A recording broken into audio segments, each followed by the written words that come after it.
Good morning to all. Today class will discuss about introduction to metal cutting. Generally metal components are made into different shapes and size by using various metalworking process. Based on our requirements, we use that any one of the metal working process. Finally, we get that shape and size of that components. Metalworking process are basically classified in two types: metal forming and chip forming. Forging, rolling, pressing, these are the examples of metal forming. Turning, drilling, milling is the examples of chip forming. So the main difference between the chip forming, when you conduct the experiments, the chip it will be come out. In the metal forming process, just you have to apply the force, then we get that shape and size of the component. In this case, there is no chip, it will be come out during that operations.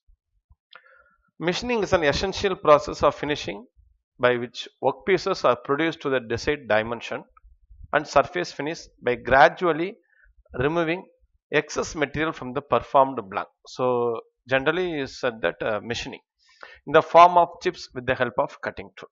Cutting action involves shear deformation of work material to form a chip. As chip is removed, new surface is exposed. Next we will discuss chip thickness ratio. Chip thickness ratio is denoted symbol R equal to T1 by T2. T1 is before cutting, T2 after cutting.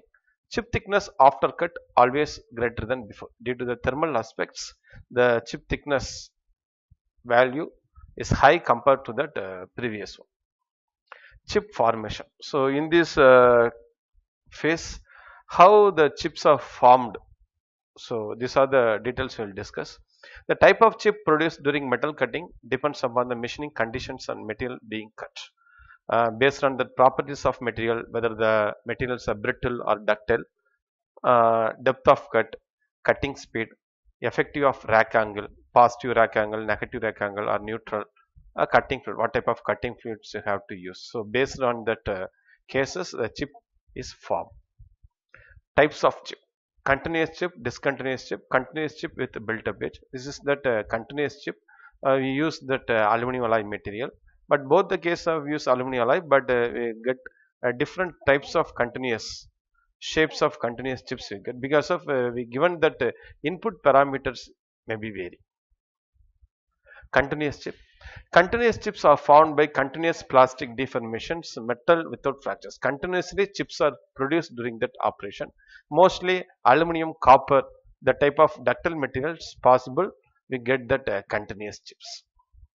Continuous chips, how the continuous chips are formed? Material should be ductile in nature. Rack angle, this is that rack angle of a particular tool. Cutting speed should be high. Friction should be minimum. Depth of cut should be small. These are that chip it will be come out as a continuous chip. That tool rack angle tool is a particular body. To act on that, the chips it will become towards this direction. Next, discontinuous chip. According to name, the chips are break up into small segment and these chips are convenient to collect, handle and dispose. These types of chips are formed while machining the brittle material. These chips are formed when friction between tool and workpiece is high and the cutting speed is low with a small rack angle. When you have to use that small rack angle, we get that discontinuous chip like segment type chip.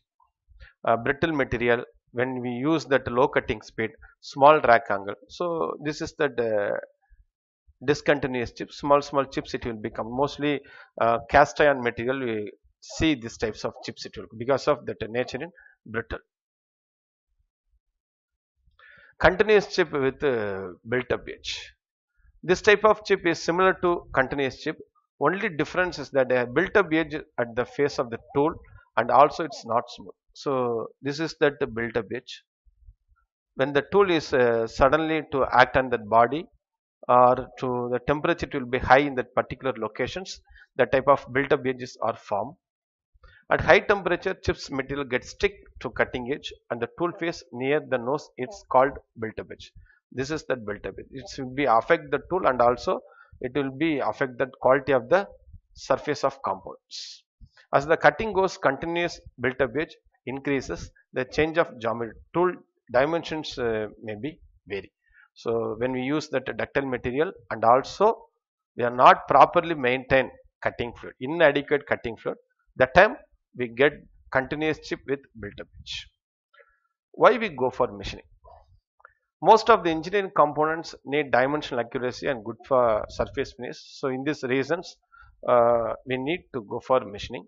Performing like casting and forging generally cannot provide desired accuracy and finish. So in this point of view also, we go for that machining. Need semi-finishing, finishing, and it's done by with the support of machining. Machining to high accuracy and finish essentially enables a product because fulfill its functional requirements, improve its performance to get to appearance a good look of that components, prolong its service. So life, so component life it will be increased. If any scratch, any notch produced on the surface of the component, so continuously if any load act on the particular component, that crack it will be propagated, so the life it will be reduced. So you have to avoid that one to increase the life, improve its performance based on the functional requirements, should to machine properly and to get that good surface finish. Requirements of machining: the blank and cutting tool are properly mounted in fixtures and moved in a powerful device called machine tool. So blank is fixed as a spindle, chuck and cutting tool used fixed with the tool post. So properly they are mounted and you have to do that operations, enabling gradual removal of layer of material from the workpiece, resulting in its desired dimensions. So what dimensions you have to need, as per the dimensions have to do that operation and to get that objects and also get that good surface finish. Additionally, some environment called cutting fluid. So if you use properly use the cutting fluid, you have to avoid that continuous chips. Sometimes we use the chip breaker. If not use the chip breaker, continuously use the cutting fluid. Cutting fluid to remove that chips, it will be not affect the tool and also not affect the surface of components. So cutting fluid is a help is to use to easy machining by cooling and lubrication. So these are the requirements of machining. Provide power to the tool worker for the machining action. Control of machining parameters. These are the parameters. Do any operations in a lathe. The speed, feed, depth of it is a basic input parameters of lathe. Next, specifications of machine tools. Maximum diameter and length of jobs that can be accommodated.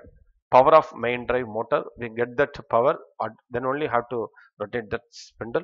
Range of spindle speed and range of speed.